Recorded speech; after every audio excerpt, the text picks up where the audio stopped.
Well, they lost their first two games at the World Cup. They were friendless, Scoob. They then won 9 in a row, running through every team in the tournament, finishing with the raging favourite India in their own backyard. And it's a win that will live on as one of the greatest in Australian cricketing history. They are, by a significant length now, the most successful side in the history of 50-over World Cup cricket. And you've done a fair bit of homework. I have. I just want to go through both teams and how they performed last night under the ultimate microscope in one-day cricket, and that's a World Cup final. Let's start with the Indians. Rohit Sharma, the captain, bring it the whole series and bring it in last night. Was striking at 151 when he got out for his 47. I think can hold his head high. Now, was he, just quickly, when he went out, did you feel, was the relief bigger than Kohli going out, or were they on a par? I think there was an addition to the feel of Rohit going out. When I saw Gill get out earlier, and the occasion was just too much for him.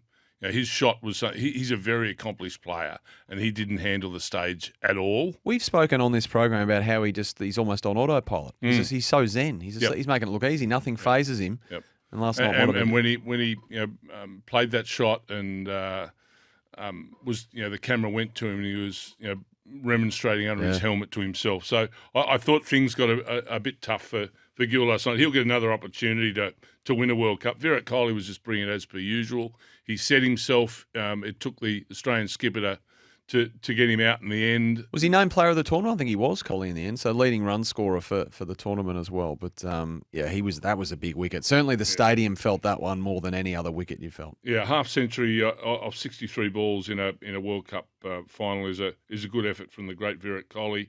Shreyas Iyer, I thought he was in the Gill category. That he'll get another opportunity to play in a World Cup final with the age he is, but I think he was another one of those players that just didn't seem ready for that stage and the pressure that the Australians put on him last night.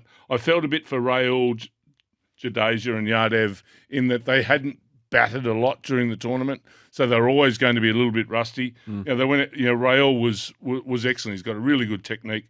He used that last night for his 66, and Jadeja and Surya Kumar Yadav, they just seemed a little out of touch to me. I don't think they were overawed by the stage, but I think they just hadn't had enough match hardening leading in.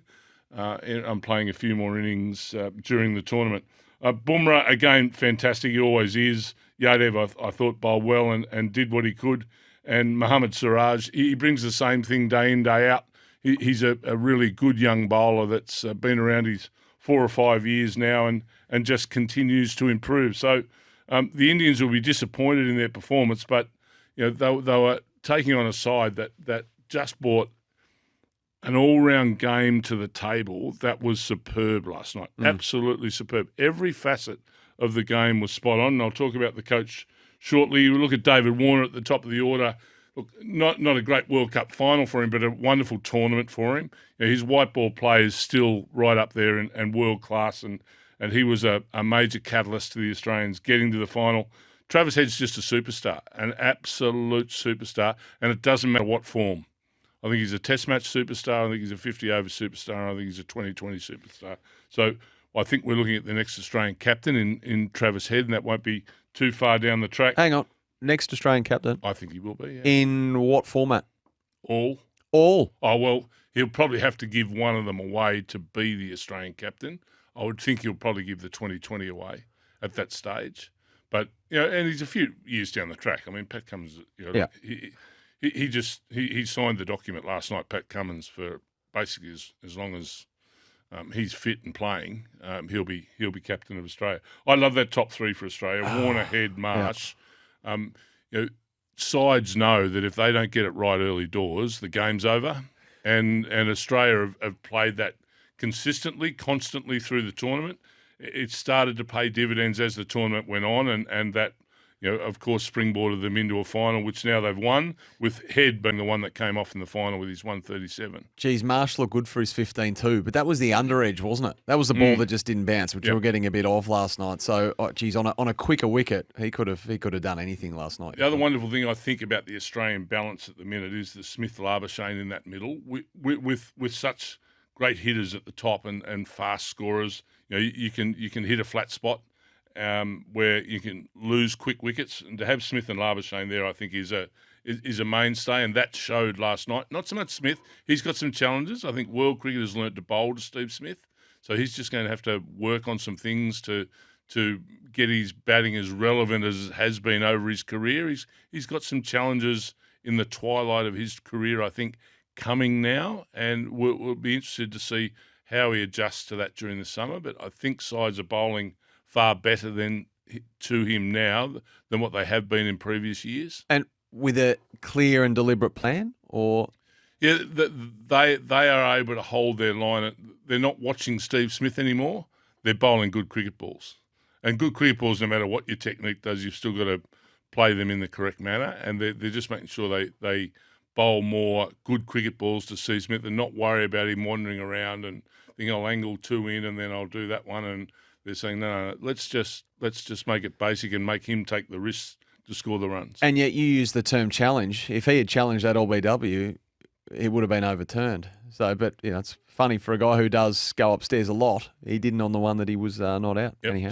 So tick to Smith, tick to Labuschagne, obviously a tick to Maxwell, and that 200 against Afghanistan was pivotal in keeping the Australians' confidence up and getting them into the final of the state of mind they had. So Glenn Maxwell, a big tick. Josh Inglis, I really like what he's brought to the team since Alex Carey was omitted.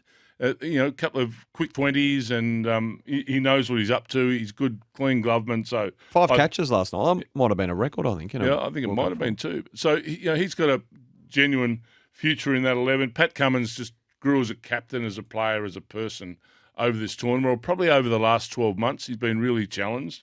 And to get the best out of his side and to do what he did last night, and I mentioned a little earlier, that first ball he bowled, that sort of, ran his fingers over an off-cutter, he'd already summed that pitch up and knew that he had to have the variety. His variety not only was right, it was also spot on with line and length. So Pat Cummins, a massive night as Australian captain last night. Mitchell Starc had a terrible start to the tournament, just got better and better and better. 3 wickets last night, again, pivotal in getting Australia off to a wonderful start in a big World Cup final. He's a vital cog in the wheel and will be sadly missed once his day comes from a retirement point of view. Adam Zampa, just such a find. Everyone thought he was destined to just be playing 2020 cricket. His 50-over cricket has been exemplary in this tournament and pre this tournament, and he's one of the best one-day wrist spinners in the world, if not the best one-day wrist spinner in the world. And Josh Hazlewood, I call him evergreen. After 2 overs last night, he was going at 10 and over. He had 2 overs, none for 22. To come back and bowl 10 overs, 2 for 60, just shows how he means business and just that there's a never-say-die attitude amongst that Australian 11. That's what they brought to the table last night. Every facet of the game was absolutely brilliant, absolutely brilliant. The fielding in the circle in the first 10 overs, David Warner, Labuschagne, Head, was just brilliant what they brought and the tone they set for the day. And the other person that contributes to that in a massive way is the coach. And I'm probably haven't been the greatest fan of the coach. Now, what for those playing catch up here? Why was that again? For the method that came, the player first. Yeah, the sort of player led. Dressing room. I always think you need a boss there, and the boss has to crack the whip every now and then. So I'm that coach player relationship is a careful relationship that you've got to have right. And I wasn't sure whether that relationship was going to be right. Take my hat off to him. The way he keeps presenting this Australian team, the way they keep playing for him, that is shown last night by the performance in every facet of the game that they took into a World Cup final. Whatever they get paid, whatever you think of, some of the things they might say and do, they have a great pride in representing their country. And that just goes without saying. What he enabled and grouped them together to bring to the table last night showed all of us as a nation and the cricketing world that Australians care about playing for Australia. I'm so glad you mentioned the P word, pride. That's the word that I find. When I look at them, those guys have got tremendous pride in performance. They are proud men. Some of them have been doing it for a generation. They're at the end, but they've got pride of performance. And it's a credit to the coaching staff to recognise that and maybe sit back a little bit more than they are hands-on, even if there are going to be the odd little bumps in the road. Donnie here sent us a